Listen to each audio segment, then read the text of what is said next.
సిగ్గి లజ్జ శరం తెచ్చుకోవాలి. ఎవరు తెచ్చుకోవాలి? మా ఎస్సీ ఎమ్మెల్యేలు, మా ఎస్టీ ఎమ్మెల్యేలు, ఎంపీలు, మా బీసీ ఎమ్మెల్యేలు, ఎంపీలు సిగ్గి లజ్జ తెచ్చుకోవాలి. ఎందుకు తెచ్చుకోవాలంటున్నా ఇంత పెద్ద మాట అంటే, మరి మిమ్మల్ని విలువలే కదా, అది చూసని అర్థం కావాలి కదా. ఆ పార్టీలలో మీకేం పుట్టిందిరా నాయన, అలా తిరిగి తలగబడి వస్తారు.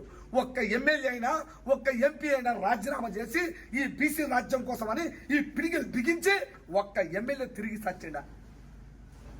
రాజ్యం మన వైపు రాదు. జనాభా లెక్క ఎంత, మన శక్తి ఎంత, మన బలం ఎంత, ఒక్క ఎమ్మెల్యే రాడట. ఆ పార్టీ నుండి వెనుకంగా తిరిగి వాళ్ళు చెప్పినట్టుని వాళ్ళకు బానిసగిరి చేసినట్టు చేస్తుండ్రు. మన రాజ్యం కోసము ఒక ఎమ్మెల్యే వచ్చి ఒక్కరు చేసి చూడండి, ఒక్కరు చేసి చూడండి, రాజీనామా చేసి చూసి బీసీ రాజ్యం కోసం తిరగండి, సబ్బండ కులాల రాజ్యం కోసం తిరగండి, ఎట్లా ఉంటుందో లెక్క.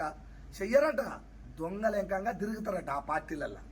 ఇప్పుడు అవమానిస్తే నాకు ఒక మనవడు ఫోన్ చేసి అడిగితే నాకు ఇయ్యాల తెలిసింది. ఇది 3 రోజుల 15వ తారీఖు అట. నాకు ఇయ్యాల తెలిసి తలగబడ్డది.